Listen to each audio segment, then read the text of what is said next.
सलार जैसे दोस्तों की कहानी एपिसोड 1 चोर चोर मौसेरे भाई। बहुत समय पहले नागेंद्रपुर नाम के गांव में कई लोग तरह तरह के कारोबार कर अपना घर चलाया करते थे। उसी गांव में देवा नाम का एक चोर रहा करता था। देवा जब भी गांव में सैर के लिए निकलता, उसे कोई भी नई चीज नजर आती, उस रात उस चीज को देवा के घर पे होना ही होता था। धन दौलत की उसके पास कोई कमी नहीं थी, बस एक इच्छा थी उसकी। जब से होश संभाला है तब से इस शातिर चोर वरदराज के बारे में सुनता आ रहा हूँ। नारियल पेड़ को पता चले बिना नारियल, गुलाब के झाड़ को पता चले बिना गुलाब को चोरी करता है। कभी न कभी एक बार उस वरदराज को देखना है। यूं वो हमेशा मन में सोचा करता था। ठीक उसी तरह पड़ोस गांव सीतापुर का रहने वाला वरदराज उसके बारे में ऐसे ही सोचा करता था।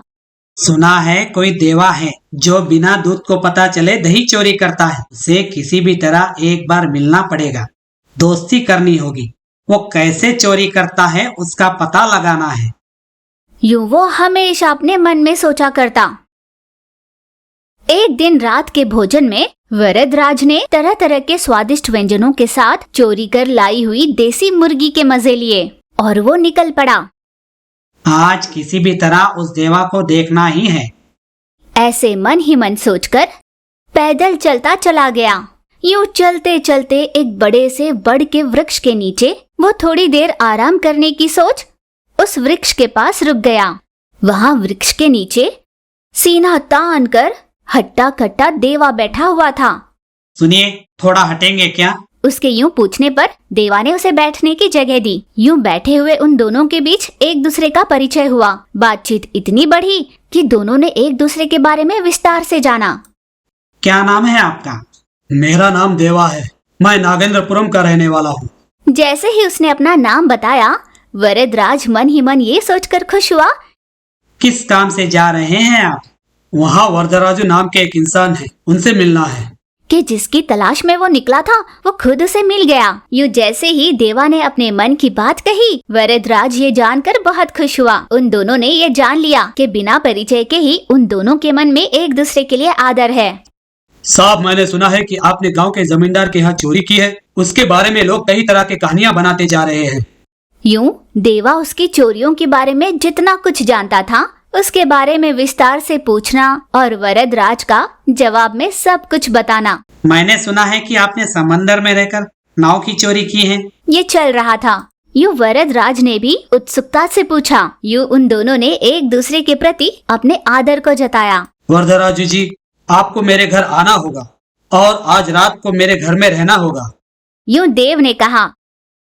तो वरदराज ने उसका मान रखा और उसके घर चला गया। घर पर बैठे उन दोनों ने एक दूसरों की चोरी की कहानियों के बारे में बड़ी ही उत्सुकता से चर्चाएं की। कई बातें पूछी तो बताई भी।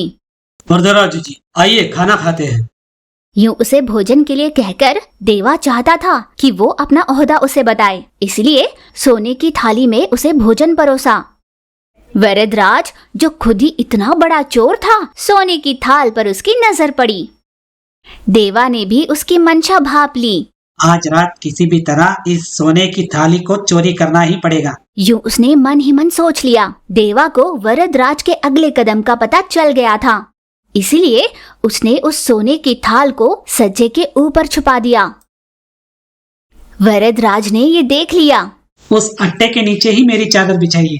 जैसे ही उसने ये कहा, देवा को उसके शातिर दिमाग का पता चल गया, क्योंकि वही सज्जे पर तो सोने की थाली रखी हुई थी। वैसे ही वे दोनों शातिर चोर थे।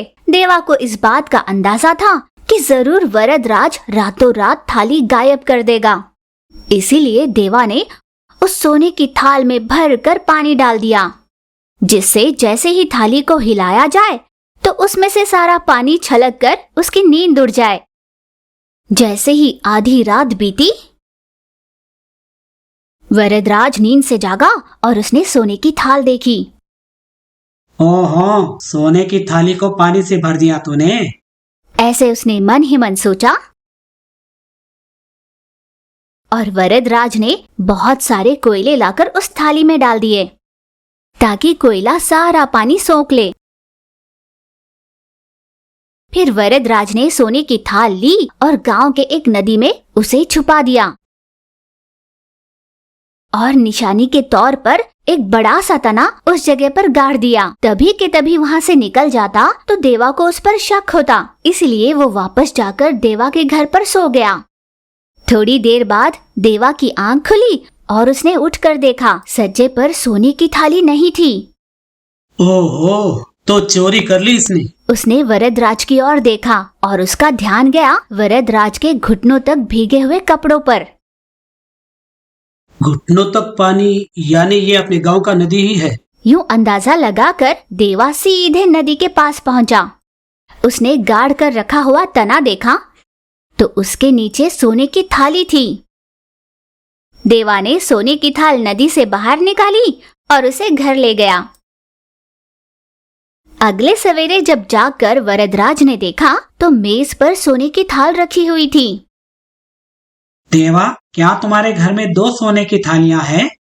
नहीं नहीं, सिर्फ एक ही है। ये वही है जिसे आपने नदी में छिपाया था। ये कहते ही पहले तो वरदराज आश्चर्यचकित हो गया, फिर वे दोनों एक दूसरे के शातिर दिमाग को सोचकर खूब हंसने लगे। उस दिन के बाद से उन दोनों की दोस्ती बहुत गहरी हो गई और दोनों साथ में ही चोरियां करने लगे।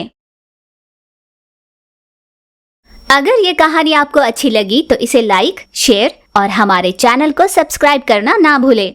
ऐसी एक और दिलचस्प कहानी में आपसे फिर से मिलते हैं। धन्यवाद।